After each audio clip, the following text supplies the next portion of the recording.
Dans cette vidéo, on va parler de comment bosser avec les usines chinoises. Quand on monte une boîte hardware, se pose vite la question de comment on va réussir à créer les premières versions de produits. Évidemment, au début, on a envie de le faire avec les moyens du bord, etc. Mais en réalité, on se rend assez vite compte que bosser avec la Chine, c'est indispensable. Que ce soit en termes d'expertise, en termes de coûts, il y a plein de raisons qui font que pour se lancer, c'est beaucoup plus efficace de bosser avec des usines chinoises. Et dans cette vidéo, du coup, on va voir pourquoi c'est mieux de le faire, comment le faire correctement. Et à la fin de la vidéo, en troisième partie, je vous donnerai ma technique pour avancer hyper rapidement avec eux sur des prototypes sans payer des budgets de R&D qui soient colossaux et qui plombent finalement la suite du projet. Il faut savoir que moi, quand je sortais d'école d'ingé, j'avais énormément de préjugés sur la Chine.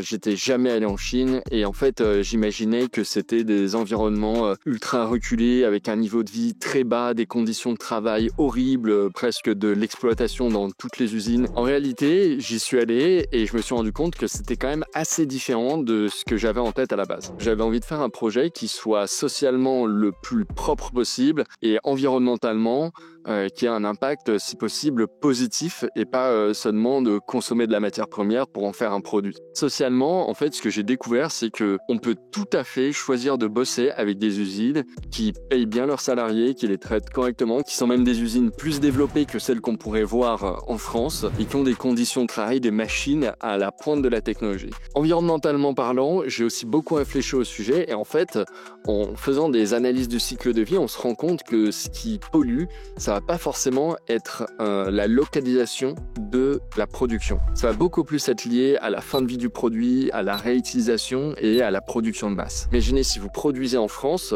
c'est très bien, ça va créer de l'emploi en France, etc. Et si vous pouvez le faire, tant mieux. Mais en réalité, tous les composants qui arrivent en France, les composants électroniques, ils viennent de Chine. Sur le papier, c'est beau, mais en réalité, ça coûte très cher. Ça coûte très cher parce que c'est de la main-d'œuvre française et au début, quand vous faites les premiers batchs de prototypes, forcément, il y a des opérations manuelles. Les opérations manuelles, elles coûtent cher et malheureusement, en France, il y a beaucoup de types de hardware qu'on ne sait plus faire. L'expertise, elle est beaucoup plus fiable en Chine. C'est-à-dire que le niveau de qualité de produit que vous allez pouvoir avoir en sortie d'usine en Chine est souvent bien meilleur que celui que vous pourriez avoir en France. Si vous pouvez vous économiser cette partie, commencer en Chine et ensuite, une fois que votre business est stable, une fois que votre business est rentable, que les ventes sont validées, que la marge est avérée, que les clients recommandent, sont contents, là, vous pouvez envisager progressivement de rapatrier certaines parties en France. Est-ce qu'en réalité, on a en tête aussi beaucoup de financements, beaucoup de choses qui permettent de créer une première usine ou des choses comme ça en France? Pour avoir accès à ces financements-là, il faut déjà vendre une quantité de produits, un volume de produits qui justifie d'avoir une usine. Et en fait, ça, des fois, ça peut prendre des années. Et toutes ces années-là, le mieux en réalité, ça reste de produire en Chine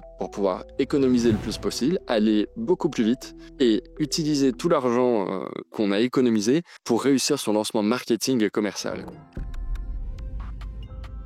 Comment travailler avec les usines chinoises, c'est un vrai sujet et c'est très dur. Il y a beaucoup de gens en Chine, dans les usines, qui ne parlent pas anglais. Moi, ce que j'ai vécu en réalité, c'est que quand je me déplace sur place et que je rencontre les interlocuteurs, en général, je demande à bosser sur place avec les ingénieurs jusqu'à ce qu'on arrive à la fin de la validation du produit. Il y a des barrières linguistiques, il y a des barrières culturelles. Il faut essayer de comprendre, il faut accepter ces différences et il faut se laisser porter finalement aussi par le prestataire et la vision qu'il a du produit. Il faut juste à des moments réussir à recadrer l'aspect technique pour que le cahier des charges soit précisément respecté. Pour ça, il n'y a rien de plus efficace que d'envoyer ses ingénieurs, de faire des schémas, de bosser directement avec eux, de prototyper avec eux, de mettre les mains dans le cambouis et de valider la phase finale avec eux. Le business là-bas, il se fait beaucoup plus autour de la relation qu'autour des contrats. Ça, c'est un point qui est un petit peu perturbant. Nous, en France, on a l'habitude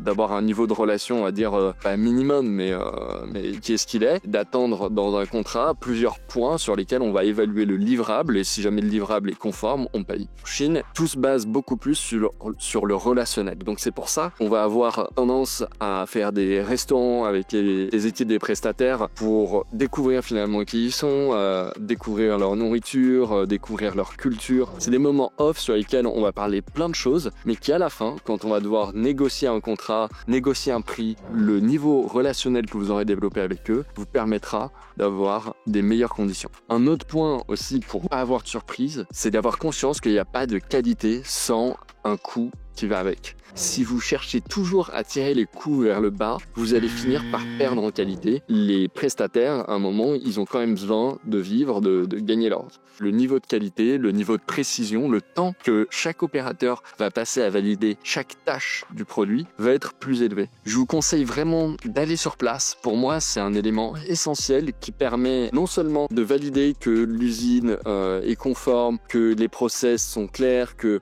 l'expertise est là. On se rend compte aussi en général que dans ces usines, il y a des machines, il y a des méthodes qui semblent finalement presque plus poussées que ce qu'on aurait pu voir en France ou que ce que nous-mêmes on a mis dans le cahier des charges. Ces usines-là, elles sont déjà tellement habituées à travailler avec des cahiers des charges très complexes venant de l'Europe ou des États-Unis. Naturellement, ils vont reprendre ces process-là dans votre cas avant. Pendant plusieurs jours, j'ai pris un hôtel et je sortais pas de l'usine tant que j'avais pas finalisé un prototype avec eux.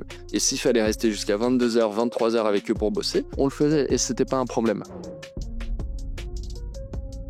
Dernière partie, comme promis, je vous donne ma technique pour arriver à des protos super rapides sans faire exploser les budgets.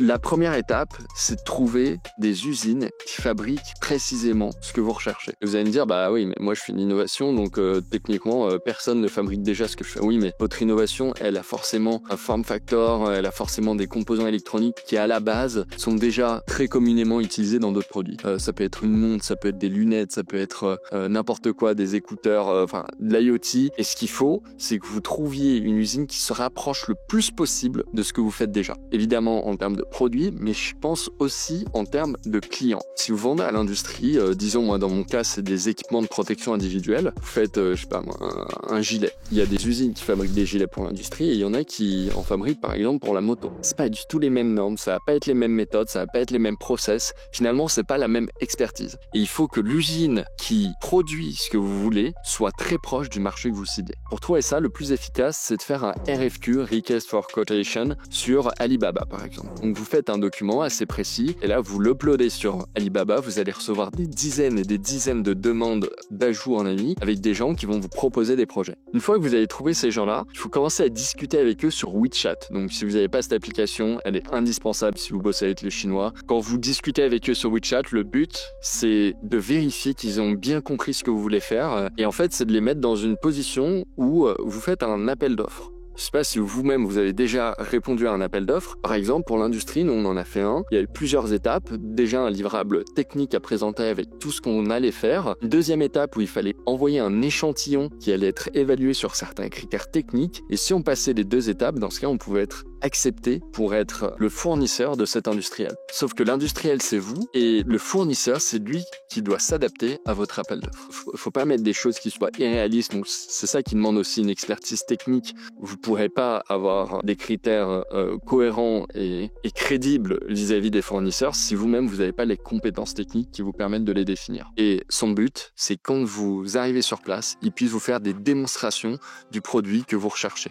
Vous allez pouvoir valider la fonctionnalité du produit, vous allez pouvoir valider la capacité du fournisseur à répondre au cahier des charges. Et ça, c'est des très bons indicateurs ensuite pour bosser sur une industrialisation et une production. En général, on a vraiment cette première étape, RFQ. Ensuite, on discute avec les gens sur WeChat, on s'assure qu'ils ont bien compris ce qu'on veut faire. On va sur place. Quand on est sur place, on évalue le potentiel technique de chaque fournisseur. Et jusque-là, on n'a rien payé. Donc, on se retrouve à la fin avec des prototypes quasiment gratuits et on peut les valider, on peut en avoir, je sais pas, 2, 3 par prestataire, revenir avec les produits, les faire tester au client et voir ce que le client va acheter. Ça vous donne une indication directe de quel prestataire il faut choisir. Vous pouvez du coup passer à l'étape suivante, celle d'industrialiser et de commencer une production en ayant des certitudes assez fortes sur le fait que le client vous achète vos produits. C'est tout pour moi pour cette vidéo. N'hésitez pas à liker, vous abonner ou commenter si jamais vous voulez que je traite un sujet particulier ou si jamais vous avez des réactions par rapport à ce que je dis.